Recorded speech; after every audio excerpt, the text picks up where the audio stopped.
ಶ್ರೀ ಗುರುಭ್ಯೋ ನಮಃ ಆದಿಗುರುಭ್ಯೋ ನಮಃ ಅನಾದಿ ನಿಧನೋ ದೇವ ಶಂಖಚಕ್ರ ಗದಾದ ಅಕ್ಷಯ್ಯ ಪುಂಡರೀಕಾಕ್ಷ ಪ್ರೇತಮೋಕ್ಷ ಪ್ರದೋ ಭವ.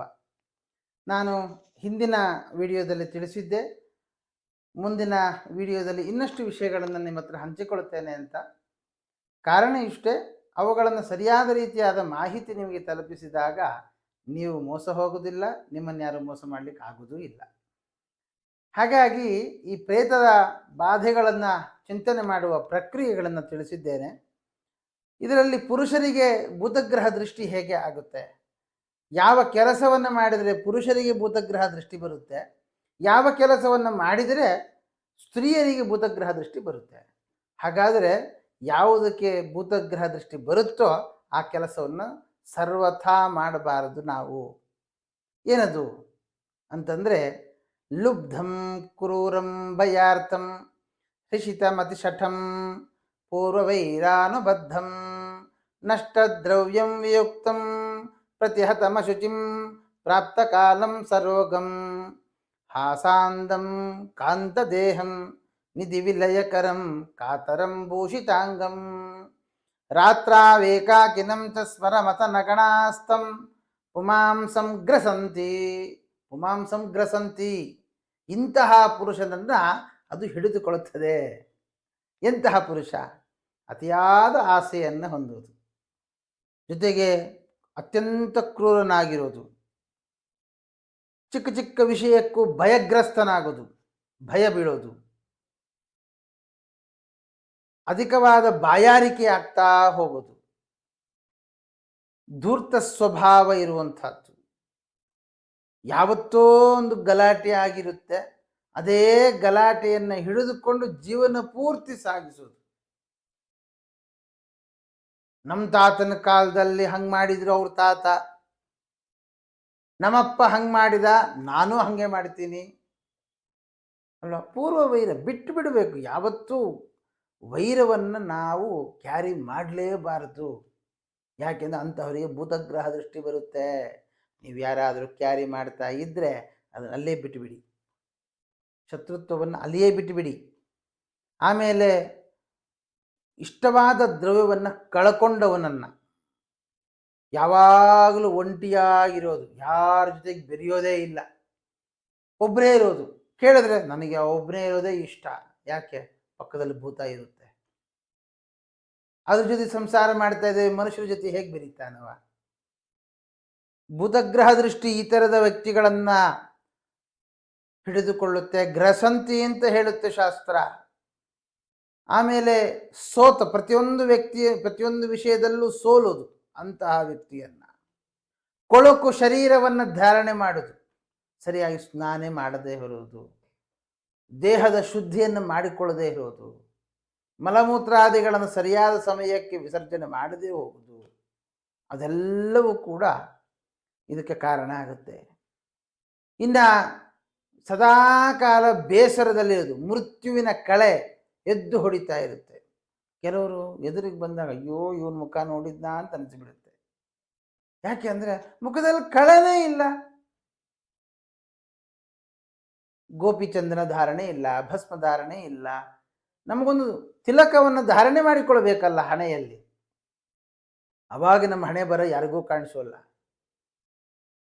ಹಣೆಯಲ್ಲಿ ಯಾವುದೇ ತಿಲಕವೇ ಇಲ್ಲ ಅಂತ ಆದರೆ ನಮ್ಮ ಹಣೆ ಬರ ಎಲ್ಲರಿಗೂ ಕಾಣಿಸೋದು ಶುರುವಾಗುತ್ತೆ. ಅಂದರೆ ಈ ವ್ಯಕ್ತಿ ಎದುರಾದ್ನಲ್ಲಪ್ಪ ಅಂತ ಹಣೆ ಚಚ್ಕೊಳ್ತಾರೆ ಎಲ್ಲರೂ ಕೂಡ. ಅಂತಹ ವ್ಯಕ್ತಿಯನ್ನು ಗ್ರಸಂತಿ. ಆಮೇಲೆ ಯಾವಾಗಲೂ ನಗುತ್ತಾ ಇರೋದು, ವಿಪರೀತವಾದ ನಗು, ಅಲ್ಲಿ ನಗೋದಕ್ಕೆ ಆಸ್ಪದವೇ ಇರೋಲ್ಲ, ಆದರೂ ನಗು ಬರ್ತಾ ಇರುತ್ತೆ ಕೆಲವರಿಗೆ, ಅಂತಹವರನ್ನು ಗ್ರಸಂತಿ. ಆಮೇಲೆ ವಿಪರೀತವಾದ ದೇಹದ ಮೇಲೆ ವ್ಯಾಮೋಹ ಇರುವವರು, ದೇಹ ಫಳಫಳ ಹೊಳಿತಾ ಇರಬೇಕು ಅಂತ ಕ್ರೀಮ್ಗಳು ಹಚ್ಕೊಂಡೆಲ್ಲ ಇರ್ತಾರಲ್ಲ, ಅಂತಹವರನ್ನು ಹಿಡಿಯುತ್ತೆ. ಇನ್ನು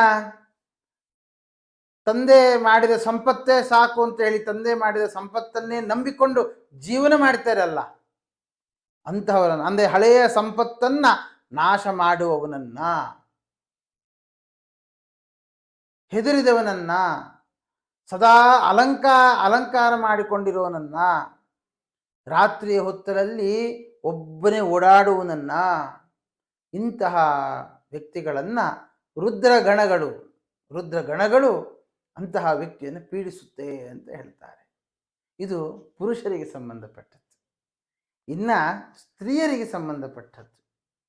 ತೈಲಾಭ್ಯಕ್ತಾಂ ಪ್ರಸೂತಾಂ ಅಭಿನವ ಸುರತಾಂ ಮಧ್ಯಪಾನಾನುರಕ್ತಾಂ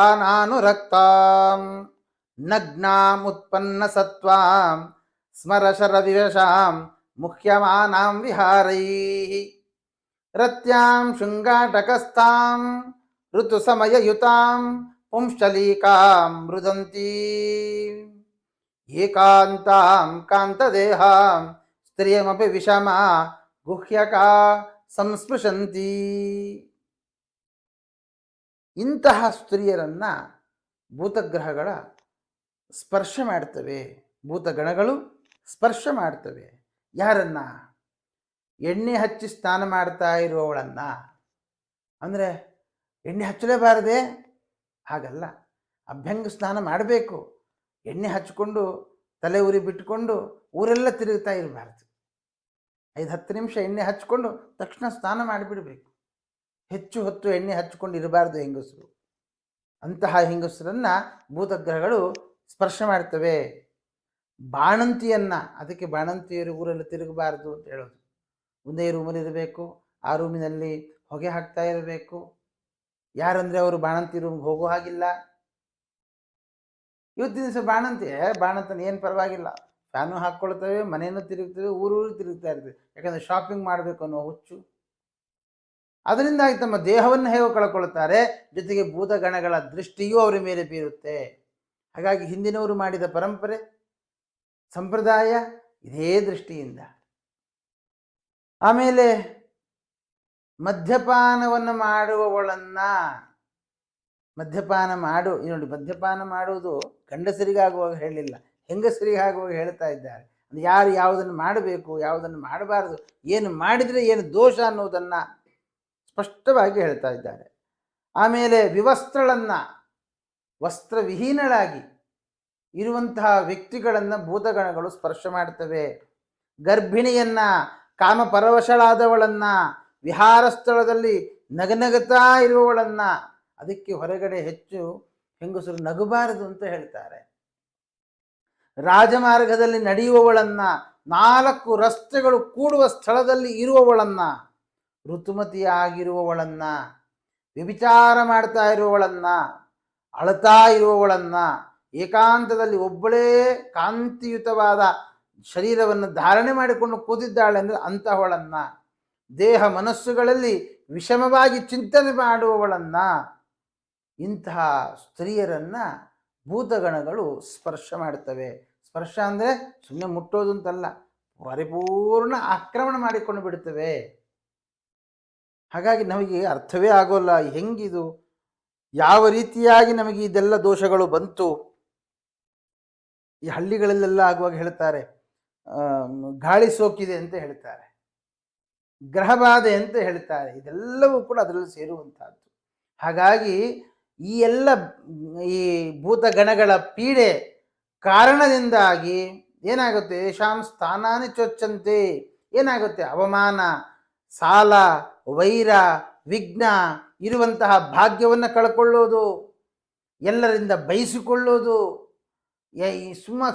ಸುಮ್ಮನೆ ಎಲ್ಲರ ಮೇಲೆ ಕೋಪ ಮಾಡಿಕೊಳ್ಳೋದು, ಹೀಗೆ ಅನೇಕ ವಿಧವಾದಂತಹ ಅವಮಾನಗಳಿಗೆ ನಾವು ಗುರಿಯಾಗಬೇಕಾಗುತ್ತೆ. ಹಾಗಾಗಿ ಆತ್ಮೀಯರೇ, ಈ ಎಲ್ಲ ಕೆಲಸಗಳನ್ನು ತಾವು ಮಾಡಬೇಡಿ. ಮಾಡುವುದರಿಂದಾಗಿ ಅನೇಕ ಸಮಸ್ಯೆಗಳಿಗೆ ನಾವು ಗುರಿಯಾಗ್ತೇವೆ ಅನ್ನೋದನ್ನು ಮರಿಬೇಡಿ. ಹಾಗಾಗಿ ಏನು ಮಾಡಬೇಕು, ಏನು ಮಾಡಬಾರದು ಅಂತ ನಿಮಗೆ ಅರ್ಥ ಆಯಿತು ಅಂತ ಕಾಣಿಸುತ್ತೆ. ಹಾಗಾಗಿ ನಾನು ಹೇಳಿದ ಹಾಗೆ ಕೆಲವೊಂದನ್ನು ಮಾಡಬೇಡಿ.